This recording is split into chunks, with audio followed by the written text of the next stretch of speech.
Assalamualaikum warahmatullahi wabarakatuh. Selamat pagi menjelang siang semuanya. Gimana kabarnya hari ini? Semoga selalu sehat ya. PJOK kelas 5. Ya. Untuk hari ini kita masuk ke pelajaran yang kedua. Judulnya aktivitas permainan bola kecil.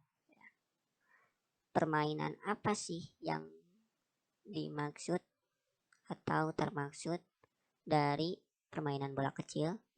Ada dua yang termasuk permainan bola kecil. Yang pertama kasti dan yang kedua rondes. Kasti dan rondes merupakan permainan olahraga beregu dengan satu bola kecil. Kasti biasanya menggunakan bola tenis lapangan ya, dan juga satu alat pemukul. Sedangkan untuk rondes menggunakan bola karet dan juga satu alat pemukul. Permainan kasti dan juga rondes ya, ada beberapa teknik dasarnya yang harus kita ketahui,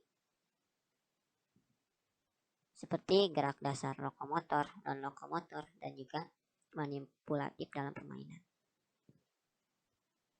Apa yang dimaksud gerak dasar lokomotor?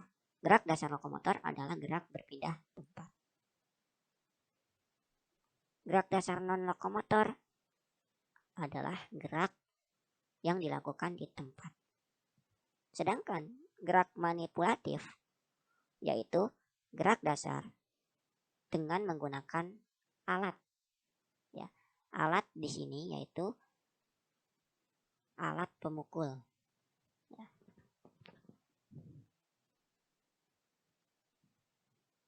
Kita bahas permainan kasti terlebih dahulu ya untuk minggu ini. Kasti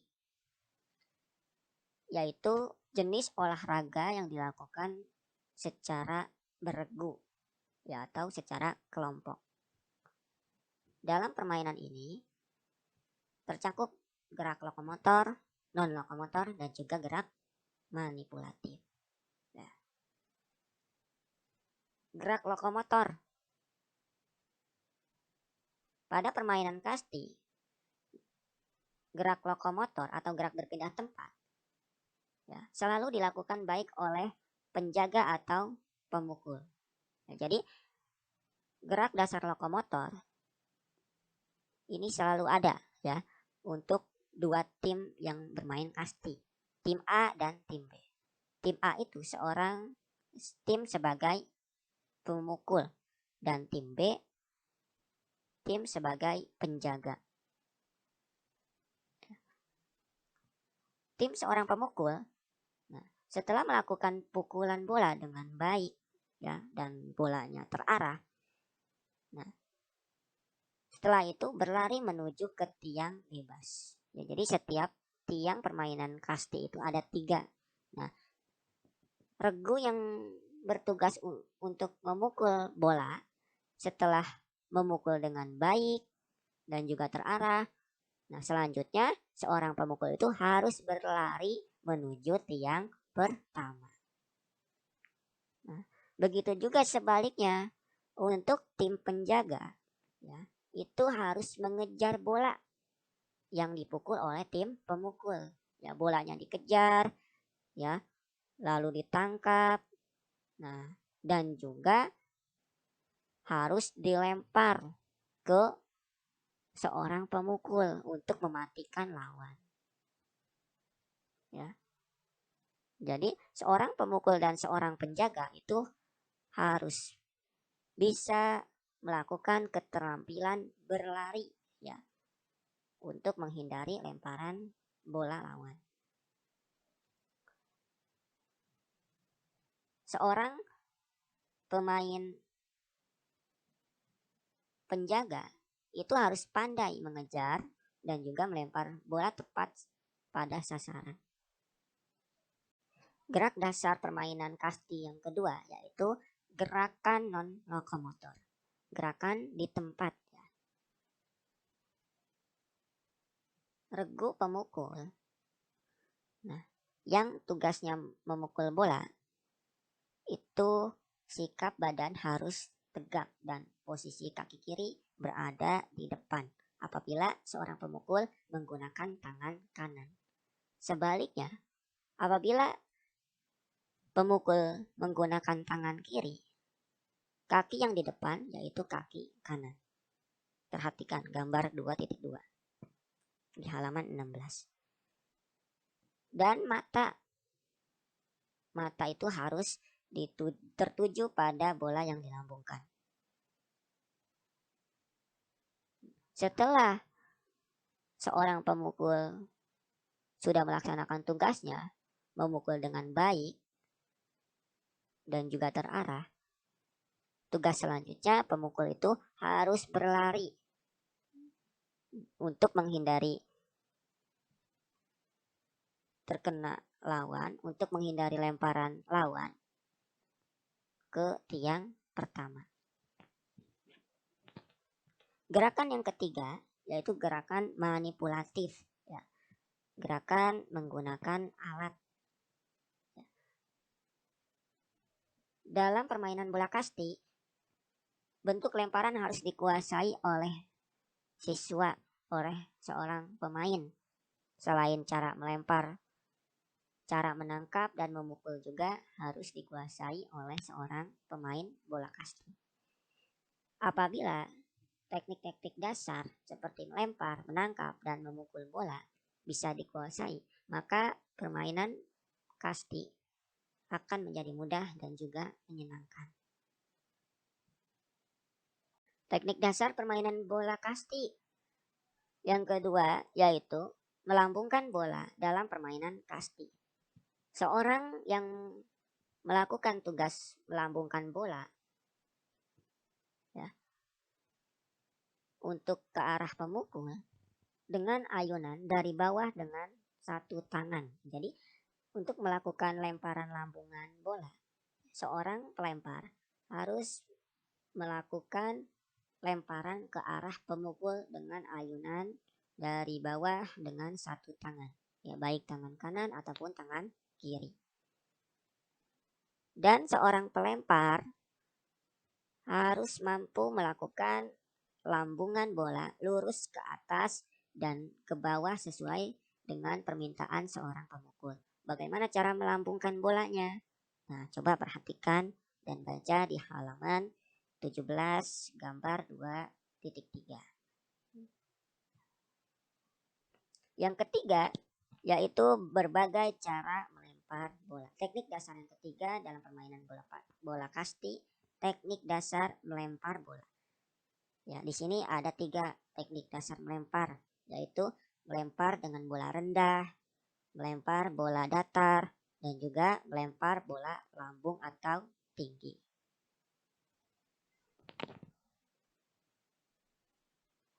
Teknik dasar permainan bola kasti yang keempat yaitu teknik cara menangkap bola. Cara menangkap bola dari berbagai arah, ya, harus dikuasai oleh seorang pemain kasti.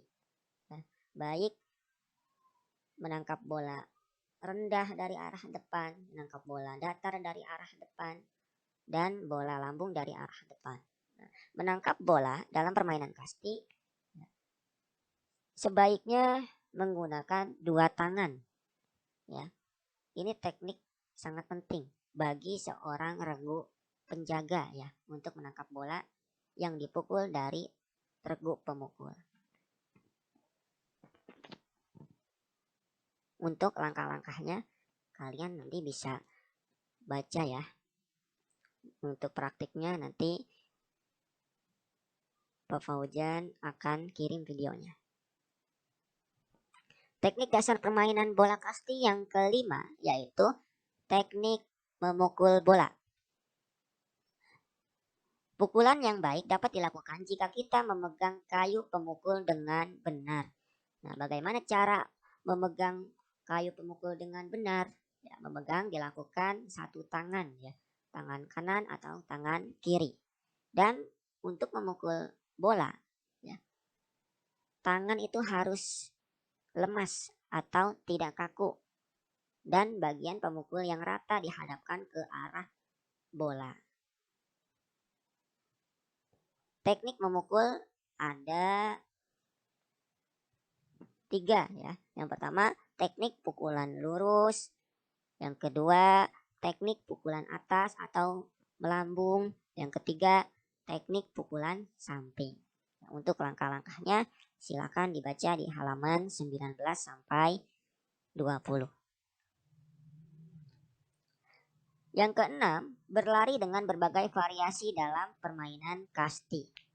Setelah regu pemukul melakukan pukulan dengan baik, maka tugas selanjutnya pemain itu harus berlari dan juga menghindari lemparan regu penjaga menuju tiang hinggap, ya, tiang pertama dan seterusnya sampai tiang ketiga. Pada permainan bola kecil seperti kasti, keberhasilan ditentukan oleh cara berlari untuk menyelamatkan diri dari lemparan bola regu penjaga. Ya, jadi kunci utama ya dalam permainan kasti yaitu kita harus menghindari lemparan bola dari regu penjaga. Ya, apabila tidak dinyatakan mati ya atau tidak dapat skor kalau regu penjaga berhasil mengenai regu pemukul atau yang seorang pemukul. Tekniknya kita harus mengetahui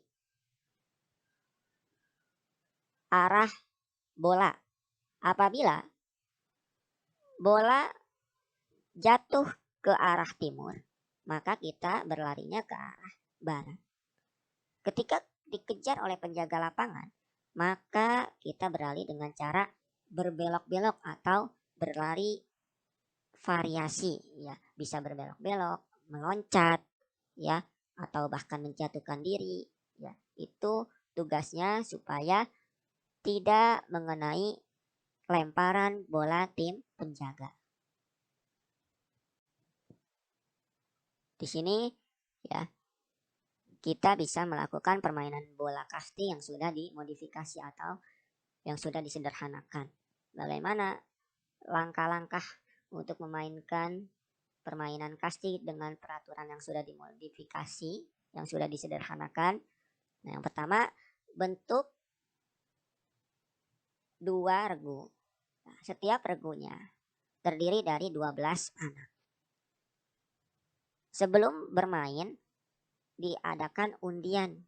Bisa melakukan suit ya antara kapten regu 1 dan kapten regu 2.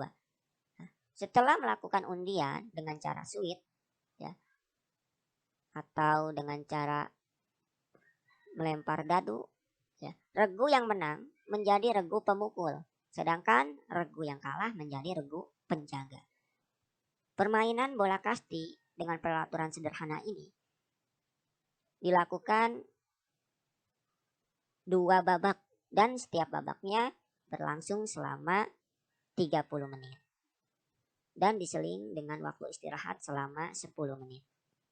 Sebelum permainan kita harus melakukan pemanasan ya, baik pemanasan di tempat ya, untuk supaya otot-otot lemas agar tidak terjadinya cedera. Dalam permainan kasti harus dilandasi nilai-nilai disiplin, percaya diri, sungguh-sungguh dan bekerja sama antar regu supaya kemenangan berpihak ke tim ya. Pada waktu memukul bola harus berurutan ya, dari nomor 1, 2, 3 dan seterusnya. Dan setiap seorang pemukul itu diberi kesempatan sebanyak 3 kali ya.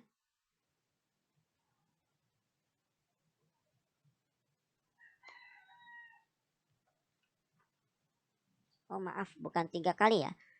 1 kali. Ya, seorang pemukul itu diberi kesempatan 1 kali pukulan.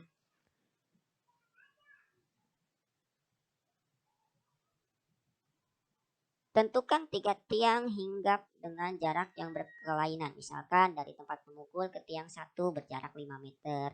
Dari tiang 1 ke tiang 2 berjarak 5 sampai 5 meter.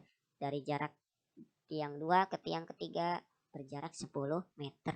Jadi untuk permainan bola kasti ya ada 3 tiang hinggapan ya. Setiap tiangnya ya berjarak berbeda-beda.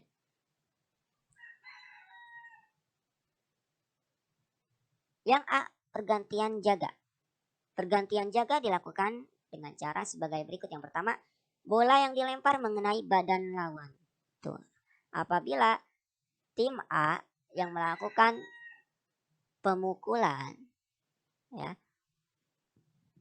setelah berhasil dipukul ya, lalu ditangkap oleh tim B seorang penjaga dan dilemparlah dan mengenai seorang pemukul itu. Nah, maka nantinya itu menggantikan tim penjaga dan tim pemukul.